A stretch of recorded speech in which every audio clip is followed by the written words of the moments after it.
गावनि गाहाम रावखौ बुंनो खाबु होनायनि थाखाय So all these sessions that we've had, we've talked about God's love and that God still gave each one of us a chance to come to Him. थांनाय सुक्रुबार मोनाबिलिनिफ्राय दिनैसिमाव मैया मोनाबिलिसिमाव जोङो इसोरनि अननाय आरो बिनि सेराव फैफिननो खाबु होनायनि बिसयै जोङो सावरायगासिनो दङ We have talked on many topics in the past few days. माखासे सिगां जि दिनफोर थांबाय बेफोराव जोङो माखासे गोनां बिसयफोरखौ सावरायबाय And today we are going to talk on Noah's Ark. आरो दिनै जोङो सोलोंगोन नहानि नाव दाननाय I'm sure it's a very familiar story to most of us. आं मिथिगौ जों बयनिबो थाखाय बियो एकदम मोनथिजानाय मोनसे बिसय But God's word is always fresh. नाथाय इसोरनि रावा जेब्लायबो गोदान God's word is never stale. इसोरनि रावा माब्लाबाबो दिदोमै थाया There is always a message whenever we listen to God's word, even if we have to listen 1,000 times. हाजार बार खोनासंब्लाबो बे इसोरनि रावाव गोदान गोदान जोङो खोनानो मोनो If you have your Bibles with you, you can open to Genesis chapter 6. नोंसोरनियाव Bible दङब्ला जोङो जागायजेननाय बिजाबनि 6खौ जोङो नायनि जागायजेननायनि 6 We'll just read from a few verses. जोङो माखासे सिरिफोर जोङो फरायनि Let me just read first in English. आङो इंलिसाव फरायग्रोनि The Lord saw how great man's wickedness on the earth had become, and that every inclination of his thought, the thoughts of his heart, was only evil all the time. The Lord was grieved that he had made man on the earth, and his heart was filled with pain. So the Lord said, I will wipe mankind, whom I have created, from the face of the earth, men and animals and creatures that move along the ground, and birds of the air, for I am grieved that I have made them. But Noah found favor in the eyes of the Lord, and he walked with God. Noah had 3 sons, Shem, Ham, and Japheth.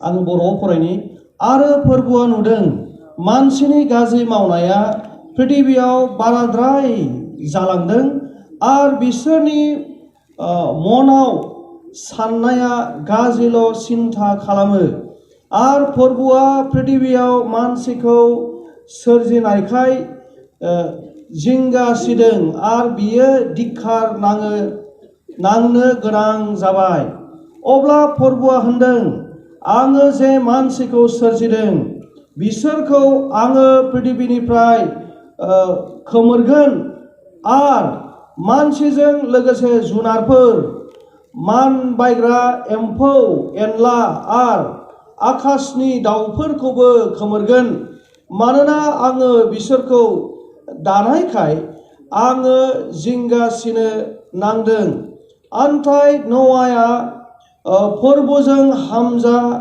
जाथावथाव मोनजादों न'आनि जोलैनि खौराङा बेनो न'आहा बे फिरियाव सासे धोरोमिया आर गुरगनाय मानसि बियो इसोरजों थाबायफादों आर न'आहा 3 बिसाज्लाफोर जादों बिसोरो सेम हाम आर जाफेट Now when we look at verse 5, जेब्ला जोङो 5 सिरिखौ नायो the Lord saw how great man's wickedness on the earth had become. इसोरा दुखु मोनदों जे मानसिया बेसेबां दुष्ट जाखो बे बुहुमाव And that every inclination of the thoughts of his heart was only evil all the time. मानसिनि जाय मानसिया इसोरजों सोरजिजादोंमोन बे मानसिनि साननाया खालि गाज्रि आरो गाज्रिल'मोन And in verse 8, आरो 8 सिरियाव 9 सिरियाव बेबायदि बुंदों I'm sorry, in the later part of verse 9 and verse 7, the later part of verse 7 it says, For I am grieved. स्नि सेरियाव बेबायदि बुंदों मानोना आङो दुखु नांबाय That दुखु मोनबाय I have made man.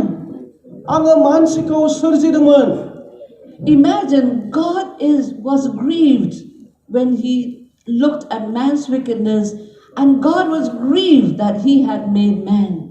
साननानै नाय इसोरा मानसिनि दुष्ट जानायखौ नुनानै जोबोद दाहा खालामदों एबा दुखु नांदों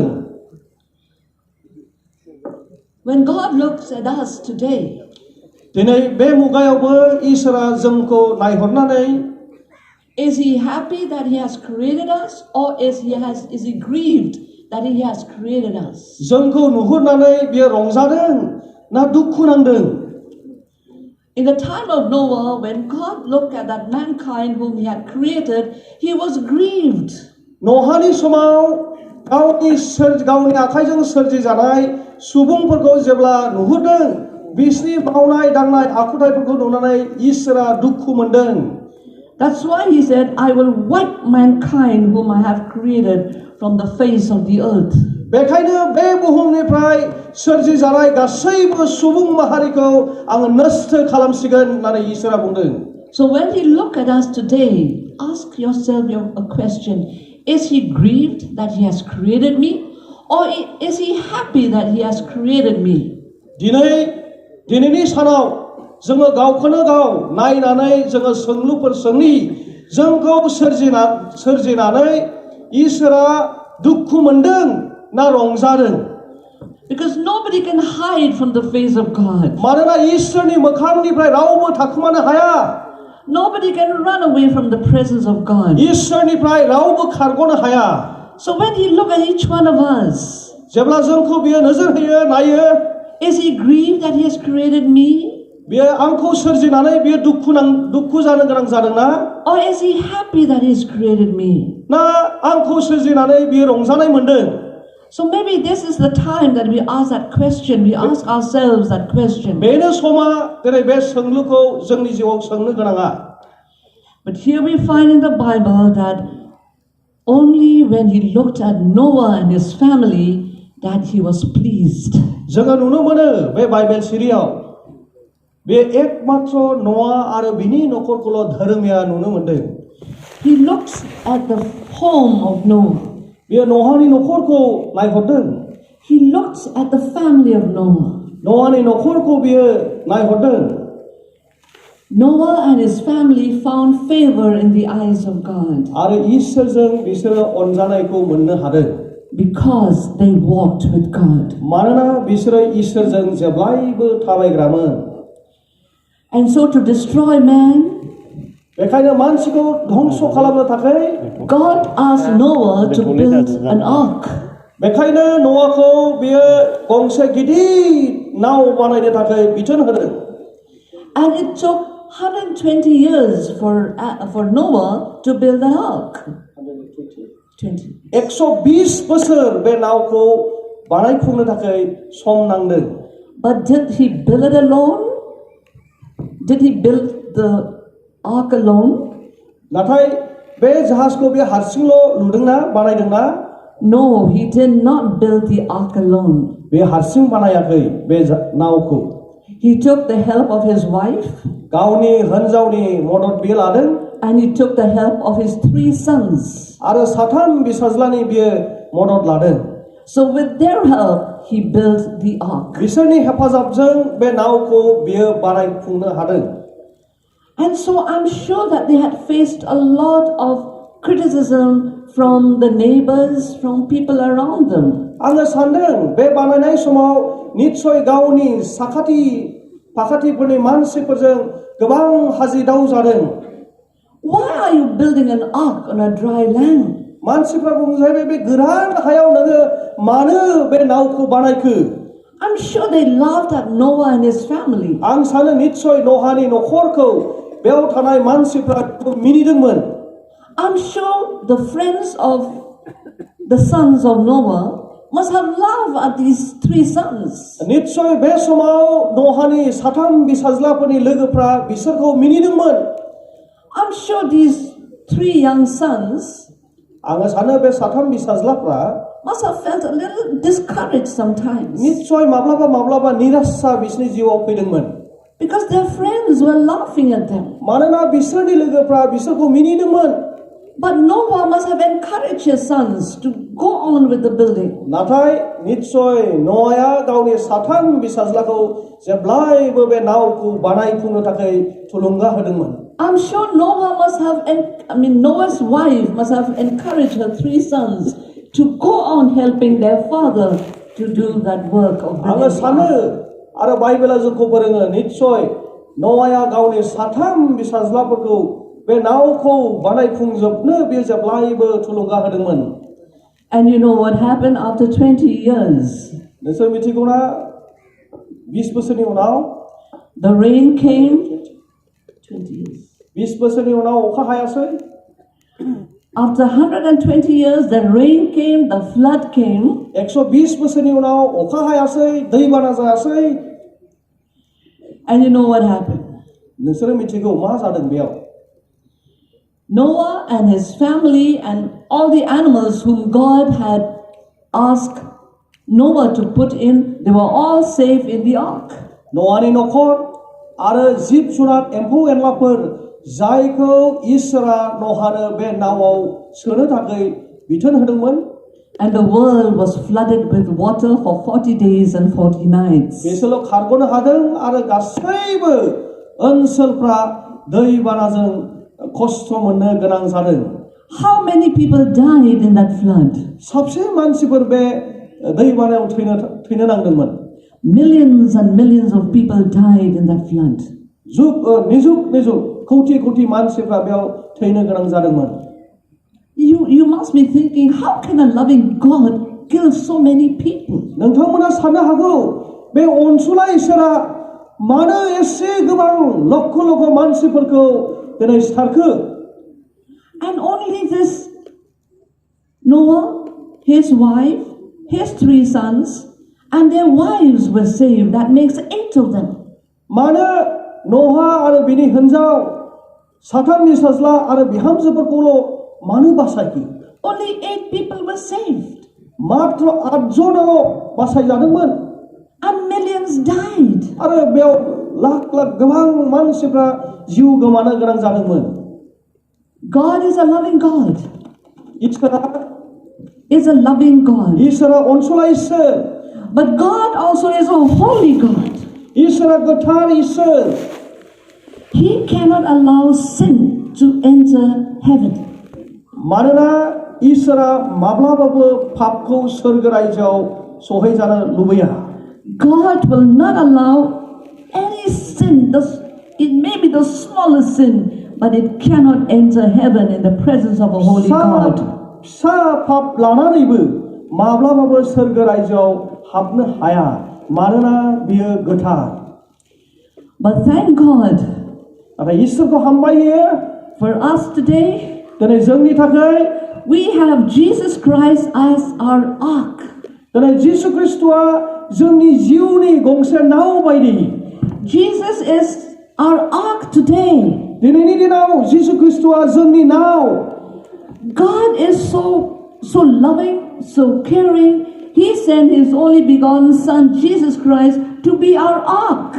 इसोरा ओरैबायदि अनसुला इसोर जोंखौ जेब्लायबो जोथोन लायो जोंखौ जेब्लायबो अनसायगारो बेखायनो गावनि सासेल' बिसा हौवा जिसु ख्रिस्ट'खौ जोंनि थाखाय नाव बायदि जानो बियो थिनहरबाय So till today we are still preaching the same gospel that please enter the ark. गोबाव समनिफ्राय दिनैसिमबो दासिमबो जोङो जेब्लायबो इसोरनि गाहाम बाथ्राखौ खोनाबाय थादों जे नावआव हाबदों Because you cannot face the holy God on your own. मानोना नोङो इसोरजों नों हारसिङै मोगा मोगि माब्लाबाबो जानो हाया You can only face this holy God with the presence of Jesus in your life. नोंनि जिउआव जिसु ख्रिस्ट'नि गेजेरजोंल' नोङो इसोरजों मोगा मोगि जानो हायो And we should do everything that we can to put people into that ark that is Jesus. नोङो जेसे हायो एसे बे नाव जायखौ जोङो दा जिसु ख्रिस्ट'जों थुलानो हादों बेयाव सोनो थाखाय नोङो हास्थायदों Young people who have come to know the Lord Jesus, जाय लाइमोनफ्रा दिनै जिसुखौ मोनबाय tell your friends about Jesus. नोंनि लोगोफोरनो जिसु ख्रिस्ट'नि बिसयै नोङो फोरोंदो Because you know, the world today is not flooded with water. The world today is not flooded with water. दिनै बे बुहुमा दैजों बेबायदि बाना जाजोबनाय नङा The world today is flooded with all sorts of wickedness. नाथाय बे बुहुमा गाज्रि आखुथाइफोरजोंसो साग्लोबजानाय बुहुम It is flooded with alcohol. बे लोंनाय जानायजों साग्लोबजानाय It is flooded with drugs. बे ड्राग्सफोरजों फेनाय मुवाफोरजों साग्लोबजानाय It is flooded with dirty sex. बे गासैबो मोदोमनि लुबैनायफोरजों साग्लोबजानाय It's flooded with murder, सिथारनायफोरजों सिथारग्लुंनायफोरजों साग्लोबजानाय flooded with theft, दाखु सिखावफोरजों साग्लोबजानाय flooded with gambling, जुवाफोरजों साग्लोबजानाय and all sorts of wickedness. गासैबो एकदम गाज्रिजों साग्लोबजानाय बुहुम And so many people have got drowned in this flood of आरो wickedness. गोबां सुबुंफ्रा दिनै बेबायदि गाज्रियावनो गोजावनानै दङ So many young people have got drowned in the flood of alcohol, drugs, dirty sex, gambling. दिनै गोबां जोंनि लाइमोनफ्रा लोंनाय जानाय बिबिसारि जुवा बायदिसिना रोखोमनि गाज्रि बे आखुथाइफोरजों दिनै गोजावनानै दङ So unless until you enter the ark, you will not be saved दिनै from this नोङो flood. नाव जि नावखौ जोङो जिसु ख्रिस्ट' होननानै बुङो बेयाव नोङो गाखोआब्ला नोङो माब्लाबाबो बासायजानाय नङा So young people, because this is your youth camp, I want to address you now. Young people, those of you all who have never entered this ark, which is Jesus Christ. अनजाग्रा लाइमोनफोर बेयो नोंसोरनि थाखाय जथुमा आरो बेयाव दिनै आङो नोंसोरखौ बुंनो गोसो जादों नोंसोरो बे नावाव गाखोआब्ला Enter now. बेनो समा बे नावाव गाखोनाया Why do you have to wait? नोङो माखौ नेबावदों Nobody knows about tomorrow. रावबो नोंनि गाबोनखौ मिन्थिया Our tomorrow is very uncertain. जोंनि गाबोननि दिना मिथिस'हायै दिन And like what I told you on the first day, on Saturday, I think, we talk about death. जोङो मैयानि मोनाबिलियाव थैनायनि बिसयै जोङो सोलोंदों मोनाबिलियाव नङा सानाव Our physical death is so certain. थैनाया मिथिस्लाबै रावबो बुंस'नो हाया So therefore, बेनिखायनो you need to allow Jesus Christ to enter into your life नोंनि जिउआव बेखायनो जिसु ख्रिस्टखौ हाबनो हो एबा जायगा हो so that you don't have to live that spiritually dead life anymore. नोङो आरोबाव बे बुहुमाव आत्मानि थैनाय जिउखौ खांनो नांलिया And young people, go and tell your friends. अनजाग्रा लाइमोनफोर नोंनि लोगोफोरनो Tell them. खिन्थादो बिसोरनो You don't have to talk about other things. I think sometimes we need to talk about Jesus. खालि बे नंबां जाबां बाथ्राफोरखौ लोगोफोरनो नोङो लोगोफोरजों दासावरायसै नाथाय जिसुनि मोजां बाथ्राफोरखौ नोङो सावरायदो This is the breaking news. बेनो जाहैबाय गिदिर रंजानायनि मोनसे रादाब So in the ark of Noah, there were two generations.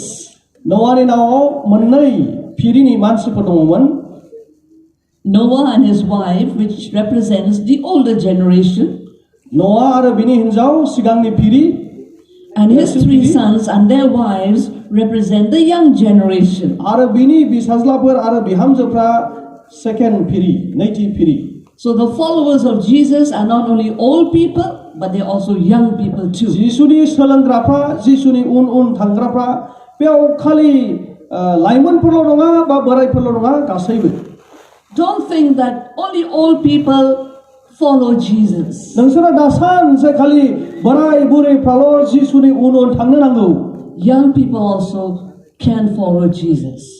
लाइमोनफ्राबो जिसुनि उन थांनो नांगौ Now I want to talk a little bit about the family. आङो बिसोरनि न'खरनि बिसयै बुंनो इच्छा जादों We see here that Noah got his family involved in building the ark. जोङो बेयाव नुनो मोनदों इसोरा नहानि साफ्रोमबो नखरनि सोद्रोमाफोरखौ नाव बानायनायाव बेस्थ खालामदों। So what I feel is that parents should get their children involved in God's work. बेखायनो आङो दिनै बुंनो सानो गासैबो बिमा बिफाफोर नोंसोरनि गथ'फोरखौ लाफानानै इसोरनि रायजोखौ लुखां। Because once the whole family is involved in God's work, इसोरनि हाबानि थाखाय साफ्रोमबो नखरनि सोद्रोमाफ्रा लोब्बा लाखियोब्ला our society will be saved. जोंनि समाजा बासायजानायखौ मोनगोन। Otherwise, sometimes the parents are so godly, but the children are the menace in the society. माब्लाबा जोङो नुनो मोनो जोंनि बिमा बिफाफ्रा जोबोद धोरोमिया नाथाय जोंनि फिसाफ्रा मूर्ख दुष्टफोर। Parents are going to church, बिमा बिफाफ्रा जेब्लायबो गिर्जायाव थाङो, but the children are just staying at home and not doing anything. नाथाय फिसाफ्रा गिर्जायावबो थाङा, न'आवनो ओरैनो थाबाय थायो। I want to take you to the time of Moses. आङो मसेनि बिषयखौ आङो एसे बुंनो सानो, गोसोखांहोनो सानो। There was a time when Moses went to Pharaoh. मोनसे समाव ओरैबायदि जादोंमोन मसेया फाराव राजानि सेराव थांनो गोनां जादोंमोन। Moses said, "Let my people go. Let God's people go."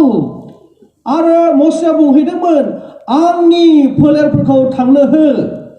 There was a time when Pharaoh said, "Okay, you take away all the old people with you."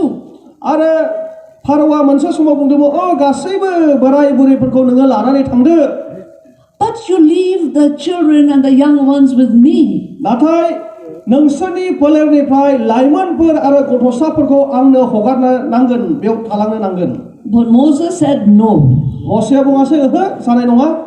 We will go with the young and the old to worship God there in the wilderness. आरो जोङो बे बालाहामायाव बोराय बुरै गेदेर उन्दै बयजों जोङो ज'है जोंनि इसोरखौ खुलुमनो थांगोन।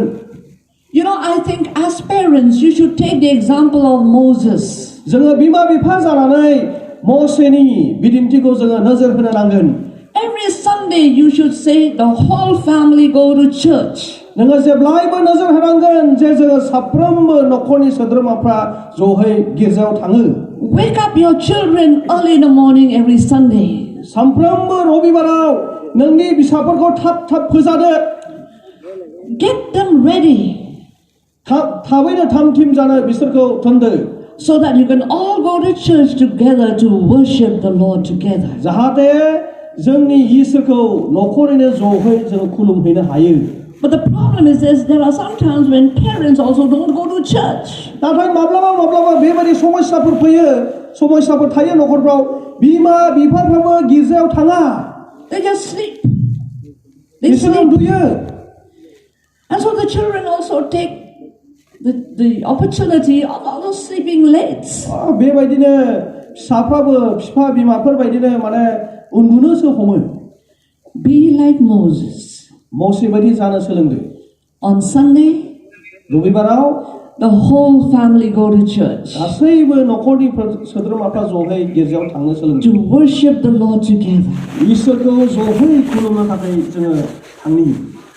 And now again we come to Noah न'आनि फारसे जोङो आरोबाव फैफिननि and his family. बिनि नखरनि बिसय जोङो नायफिननि। Imagine encouraging them for so many years to help him in building the ark. जोङो साननानै नाय एसे गोबाव बोसोर न'आया गावनि फिसाफोरखौ गावजों मदद होफानो बेयो जेब्लायबो थुलुंगा होदोंमोन। It was not easy, बेयो गोरलै बाथ्रा नङामोन। but I'm sure he kept on encouraging them. आङो आसा खालामदों आरो आङो सानो बेयो जेब्लायबो गावनि फिसाफोरखौ थुलुंगा होबाय थायोमोन। I just want to say a little bit about the family. आङो एसे बांसिनै बे मसेनि नखरनि बिसय बुंनो सानो। In the family, the father is मसे the नङा, brain. न'हानि नखरनि बिसय आङो बुंनो सानो। Father is the brain. The mother is the heart. नखरनि बिसय जोङो जेब्ला नायो बिफाया मेलेम आरो बिमाया नैबे गोरबो बिखा। So the father being the brain, बिफाया मेलेम जानायलाय He really has to function well. बेखायनो बियो जोबोद गाहामै मावनो नांगौ. Imagine if the brain does not function well. Just imagine. सिन्था खालामनानै नाय जोंनि मेलेमफ्रा मोजां मावनो हायाब्ला If the brain does not function well, you can understand that every part of the body also will not function well. बे ब्रेनआ जुदि मोजाङै खामानि होआब्ला सिन्था खालामनानै नाय जोंनि गासैबो मोदोमनि अंगफोरनि अबस्थाया माबायदि जायो. If the brain doesn't function well, the hands will just move on its own, the legs can move on their own, the eyes can move on their own, and they don't function well. जुदि जोंनि मेलेमा मोजाङै खामानि मावाखैब्ला जोंनि आथिं आखाइ मेगनफ्रा गोसो बायदि गावबा गाव मावलाबायगोन.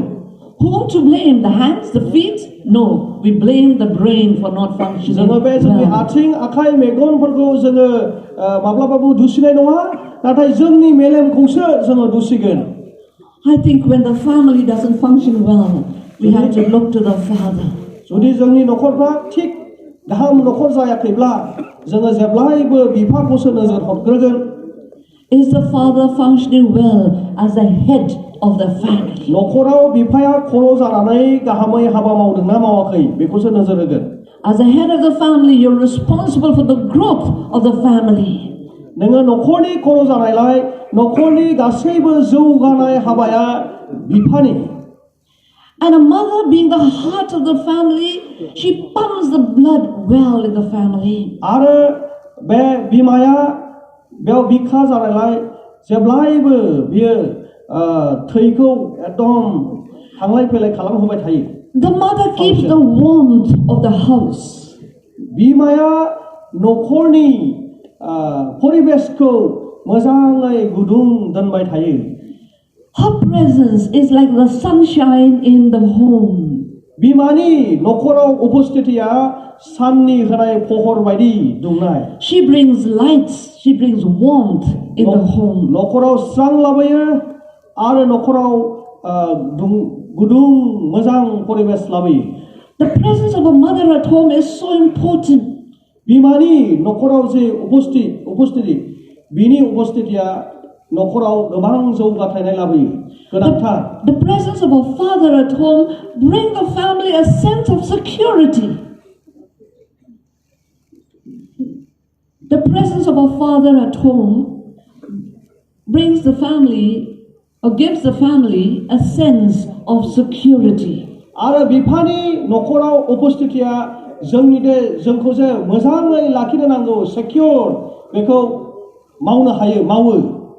That's why fathers, you should be early home. बेखायनो बिफाफोर नोंसोरनो न'खरनि आसा. Come home early. न'फ्राव थाब फै. Many times fathers will come when the children, the small children have gone to bed. गोबां समाव जोंनि बिफाफ्रा फिसाफोर उन्दुनाय समावसो हाबफैयो. And they wake up in the morning when the children have gone to school.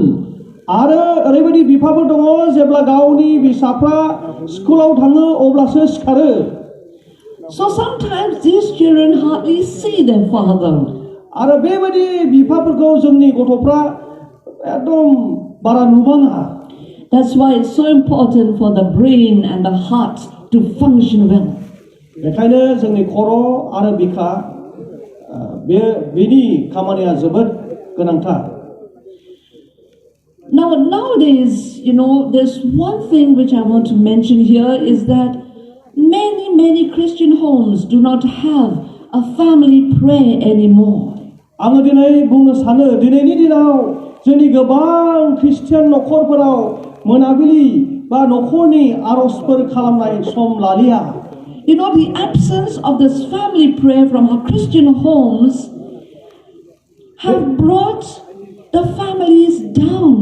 बेबायदि न'खरनि जि आर'ज खालामनाय सम बे गैयैनि थाखाय गोबां जोंनि ख्रिस्टियान न'खरफोरखौ गाहायाव लांगासिनो दङ. That family altar is no longer there. बे न'खरनि जोंनाया बेयाव गैलिया. So many times that family altar, it may be there, but there's no sacrifice on that altar. बेयावहाय भिथि दंब्लाबो गोबां समाव बेयाव बावनाय गैलिया. The altar is there, but the sacrifice is not there. बिटिया दङ नाथाय बेयाव खुलुमनाय गैलिया बावनाय गैलिया So the Spirit of God cannot come down on the altar unless until the sacrifice is there. बेखायनो बेबायदि न'खरफ्राव इसोरनि जिउआ फैनानै थाफैनाय गैया महरखौ जोङो नुनो मोनो So many times we really need, I don't want to use the word sacrifice, but let me use it. आङो बेयाव बलिनि बाथ्राखौ आङो माब्लाबा बुंनो गोसो जाया अब्लाबो आङो दिनै बुंगोन Sometimes you have to sacrifice your time. माब्लाबा जोंनि समफोरखौ जोङो जिउजों दान होनो गोनां जायो So that you can have time with your family and worship the Lord together. जाहाथे जोंनि समफोरखौ न'खरफोरजों होनानै इसोरखौ जोङो खुलुमनो हायो So when that sacrifice is there, the Holy Spirit will come. जेब्ला जोङो गावनि जिउखौ होयो अब्लासो गोथार जिउआ बेयाव फैयो To fill your families, your homes. नोंनि न'खर आरो नोंनि न'आव सुफुंनो थाखाय And the Holy Spirit is the one who will empower you to live in this wicked world. जोङो मिथिगौ बे गाज्रि बुहुमाव बे गोथार जिउआल' जायहा जोंखौ सुफुंनो हायो And the Holy Spirit is the one who will help you as you go to work, as your children go to schools and colleges. आरो जोंनि गथ'फ्रा स्कुलफ्राव थांनायाव कलेजफ्राव थांनायाव बे बुहुमाव आवगायलांनायाव बे गोथार जिउआसो जेब्लायबो मदद होगोन But many times we don't want to make a sacrifice, so therefore we just go without prayer from our homes every day. गोबां समाव बेबायदि गावखौ गथायनाय इसोरनो गथायनाय गैया बेखायनो गोथार जिउ गैयै जासे जोङो बेबायदिनो दावबायलांनायखौ जोङो नुनो मोनो So there is no power in us when we go out. बेखायनो गोथार जिउ गैयैनि जाहोनाव जोङो न'खरफोरनिफ्राय बाहेरायाव थाङोब्ला जोंहा बोलो गैयै जायो Because when you go out of your homes, you find disappointments, failures, rejections, and sometimes you cannot manage them because there's no power in us. बेखायनो जोङो जेब्ला न'निफ्राय गुबुनाव थाङो जोङो नेवसिगार जानाय नासयजानाय गुबुन रोखोमनि जाथायफोरखौ जोङो लोगो मोनो So may I encourage the parents? आङो बेखायनो बिमा-बिफाफोरखौ खावलायनो गोसो जादों Build an altar in your house. नोंनि न'खरफ्राव इसोरखौ खुलुमनो थाखाय जायगा खालाम Put yourself as a sacrifice on the altar. नोङो गावखौनो बे जायगायाव इसोरनो गथाय And the Spirit of God will come upon you. अब्ला इसोरनि जिउआ नोंसिनियाव फैगोन So that you will have the power when you go out of your houses, of your homes every जाहाथे day. अब्ला इसोरनि जिउनि बोलोजों नोङो जेब्ला बाहेरायाव थांगोन नोङो बोलो मोनगोन I'm telling you, this is so important. आङो दिनै नोंसोरखौ बुङो बेयो जोबोद गोनांथार Because many times we go out without this power of the Holy Spirit. We fail to become real Christians in this world today. जेब्ला जोङो गोथार जिउनि बोलोखौ मोनो आरो बिनि बोलोजों जोङो जेब्ला जोंनि न'खरनिफ्राय बाहेरायाव थाङो अब्ला बे बुहुमाव जों जे थार गुबै ख्रिस्टियान बेखौ जोङो मोनदांनो हायो And so that's why people don't see any difference in us. इसोरनि जिउ गैयैखायनो गोबां समाव जोंखौ बे बुहुमाव आलादा महरै नुनो मोना We live like the world, we talk like the world, we do everything like the world. There's no difference between us and them. इसोरनि जिउ गैयैखायनो गोबां समाव बे बुहुमा जोंनो मा होयो बे बुहुमाव मा रायलायो बे बुहुमाव मा मावो गासैबो रोखोमखौनो जोङो मावजोबनो हायो Because the power of the Holy Spirit is not in us. मानोना बे जाहोना जाहैबाय इसोरनि गोथार जिउआ जोंनियाव गैयैखाय So may I encourage all families present here today, please start an altar at home. आङो दिनै गासैबो बेयाव नुजाफैनो हानाय बिमा-बिफाफोरखौ खावलायो नोंसोरनि न'आव इसोरखौ खुलुमनो एबा इसोरनो बावनो नोंसोरो जायगा हो A family altar. न'खरनि इसोरखौ खुलुमनाय जायगा So that in these family altars you can encourage your children, you can encourage each other, one another. जाय जायगायाव नोंनि गथ' गथायजों लोगोसे न'खराव थानाय गासैबो सुबुंफोरजों सोद्रोमाफोरजों लोगोसे जाहाथे थुलुंगाज्लायनाय होनो हायो How to live in this wicked world. बे गाज्रि बुहुमाव माब्रै जोङो थांनानै थानो हागोन And when you look at Genesis 6:22, जोङो जागायजेननायनि 6:22 And Genesis 7:5, आरो जागायजेननायनि 7 आरो 5 आव Noah did all that God commanded him to do.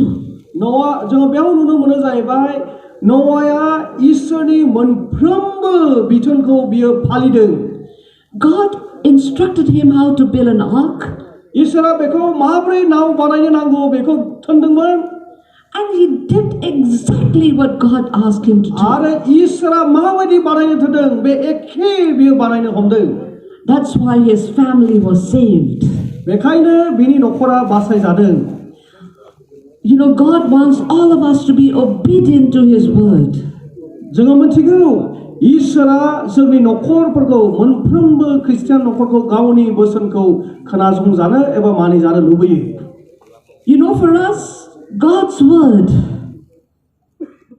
नोंसोर मिथिगौना बे इसोरनि राव is the best book बेनो बयनिख्रुइ साबसिन बिजाब to design our homes. जोंनि न'खरफोरखौ साजायनाय एबा फोसाबनायनि थाखाय You know, as you look around, you see many design homes. नोंसोरो गुबुन गुबुन न'खरफ्राव थांनानै नुहैना जोंनि साखाथिफ्राव गुबुन गुबुन रोखोमनि डिजाइननि न'फोर You know, I look at Shillong, there are so many beautifully designed homes. नोंसोरो शिलंआव थांब्ला नुहैगोन शिलंआव गुबुन गुबुन रोखोमनि समायना समायना न' साजायनायफोरखौ They are designed by very expensive architects. बिसोरो दामि दामि आर्किटेक्ट इन्जिनियारफोरजों साजायजानाय न'फोर But what about the family life inside? The house is beautifully designed. But what about the family life inside? न'फ्राथ' नायनानै समायना रमायना सोरजिजानाय दाजानाय बानायजानाय नाथाय दिनै जोंनि न'खरफ्रा माबायदि दाजादों एबा साजायजादों Designed by the world. दिनै बुहुमजों साजायजानाय But if we really want to have a beautiful Christ-centered home, let our homes, our family life be designed by God's word.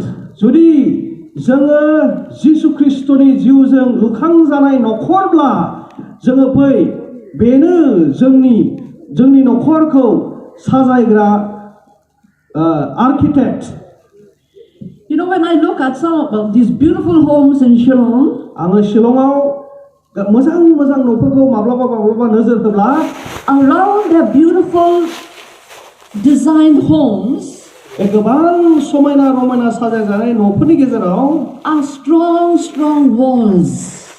गिदिर एकदम मोजां वालफोरजों बेंखननानै दोनजायो And in the middle of that strong wall, there's a beautiful gate. आरो बे मोजां वालनि गेजेराव समायना आरोबाव गेट थायो So I used to wonder, माब्लाबा आं सोमोनाङो what is that strong wall for? बे गोग्गोम वालफ्रा मानि थाखाय इन्जुरफ्रा मानि थाखाय What is that strong gate for? बे गोख्रों गेटआ मानि थाखाय To protect that beautifully designed house. बे समायना साजायजानाय न'खौ रैखाथि होनो थाखाय बे वालफ्रा बानायजायो And the beautiful belongings that they have inside that house. आरो बिसोरनि न'आव दाम गोसा मुवाफोरखौ रैखाथि होनो बे वालफोरखौ लुखांजानाय जायो But where are the children? नाथाय गथ'फ्रा बहा Are they protected by those walls and that beautiful gates? आरो बे गथ'फ्रा बे समायना रमायना गेटफोर आरो वालफोरजों रैखाथि मोनदोंना Those strong walls and beautiful gates cannot protect your children. बे गोग्गोम लुखांजानाय वाल आरो गेटफोरनि गेजेरजों नोंसोरनि गथ'फ्रा माब्लाबाबो रैखाथि मोननाय नङा The one that can protect your children from the world is this book. नाथाय बे बुहुमनि गाज्रिनिफ्राय रैखाथि मोननो थाखाय बेसो नोंनि गथ'फोरखौ रैखाथि होगोना This is the book that can protect your children from the world. बे गाज्रि बुहुमनिफ्राय रैखाथि होगोन बिजाबा वाला नैबे बिजाबासो That's why this is the book that should be the architect of your family life. बेसो जोंनि न'खरखौ साजायग्रा बिजाबा I have counseled many young, rich children. आङो गोबां धोनि फिसाफोर धोनिनि न'खरनिफ्राय फैनाय फिसाफोरखौ आङो बानजायनो खाबु मोनबाय Where money is concerned, no problem. बिमाया मा नोंनि थाखाय सिन्था दङ गैया समस्या गैया They can drive any car, बिसोरो जिखुनु गारिफोरखौ सालायनो हायो but they are so far away from God. नाथाय बिसोरो इसोरनिफ्राय जोबोद गोजानाव Their lives are broken. बिसोरनि जिउआ बायफ्लेनाय They will come to me and say, "Man, बिसोरो आंनियाव फैनानै बुंफैयो मेडाम I have everything, आंहा गासैबो दंजोबो but I'm not happy." नाथाय आंहा रंजानाय गैया Some of them will say, "I want to commit suicide." सोरबा बुङो आङो गावखौनो जिउ खोमानानै लानो गोसो जाबाय So I ask them, "Why don't you talk with your parents?" आङो बिसोरखौ बुङो जाहैबाय नोंनि बिमा बिफाफोरजों नोंसोरो मानो रायज्लायाखै Then they would say, "Ma'am, no, my parents will not understand me and they don't have time for me." अ मेम बिदि नङा आंनि बिमाफोरजों आङो सावरायनो हाया बिसोरहा आंजों सावरायनो थाखाय सम गैया There was a boy who was brought to me. सासे सेंग्रा दंमोन गथ'सा सेंग्रा बेखौ आंनो लाबोदोंमोन आंनि सेराव The parents came along with him. बिमा बिफाबो बेजों लोगोसे फैफादों So I said, "What's wrong with your boy?" नोंनि बिसानि भुला मा गोरोन्थिया मा जाखो They said, "He is too addicted to the mobile." अ बियो मबाइल जोबोद मोजां मोनो एडिक्ट जाबाय So he has become a little abnormal in his behavior. बेखायनो बे मबाइलखौ नायै बियो एसे दस्रा रोखोमनि गथ' जालांबाय So I told the parents, "Please sit in my sitting room." आङो बिमा बिफाफोरखौ बुङासै नोंसोरो आंनि जिरायग्रा जायगायाव जिरायहैदो Let me take your son to the dining room. आङो नोंनि फिसाफोरखौ आंनि ओंखाम जाग्रा जायगायाव लांनोसै So I spoke with this boy. आरो आङो बे गथ' सेंग्राजों आङो रायलायासै So I asked him, आरो आङो बेखौ सोङासै "Can you tell me about your life?" नोंनि जिउनि बिसयै नोङो एसे फोरमायनो हागोन ना So to make the story short, बे सल'खौ गुसुं खालामनो थाखाय because it was a long conversation, बेयाव आङो गोलाव रायलायदों बेजों गोबाव सम रायलायदों the boy said, बे गथ'आ बुङासै "My parents have no time for me." आंनि बिमा बिफाहा आंजों सम खाथायनो बिसोरहा सम गैया He is only about 19 years old. बेयो 19 बोसोरनि सासे जोलाव Rich. बिराद धोनि So I said, "Can you tell me a little bit about your family life?" आङो आरोबाव सोंबावासै नोङो नोंनि न'खरनि माखासे बिसयै फोरमायनो हागोन ना होननानै He said, "Ma'am, आरो बे बुङासै madam my mother is a very,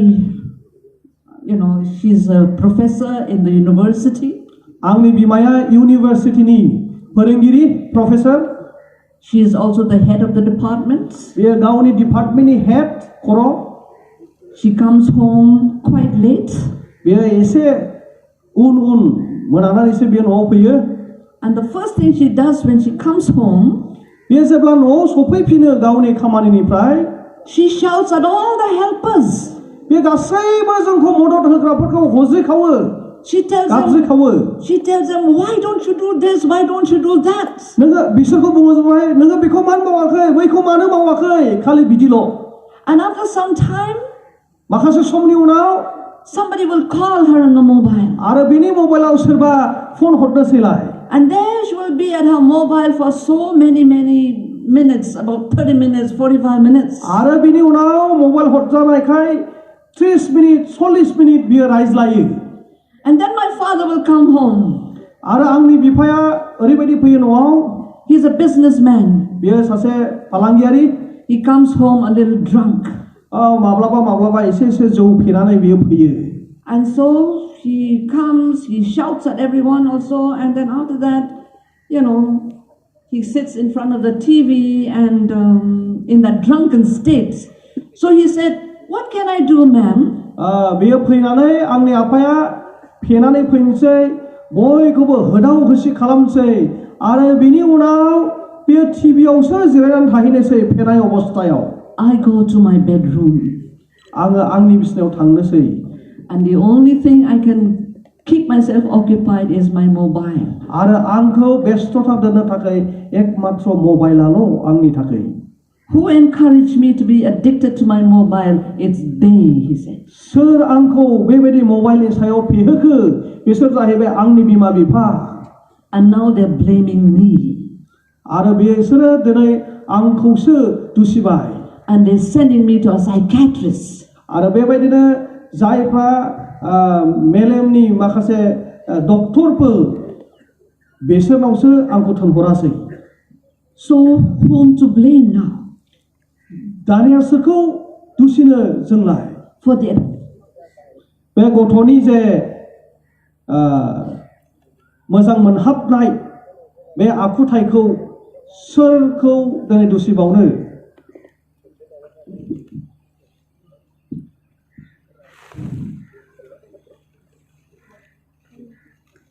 Of course, I cannot totally blame the parents, but the parents have played a part in making their son an addict to the mobile.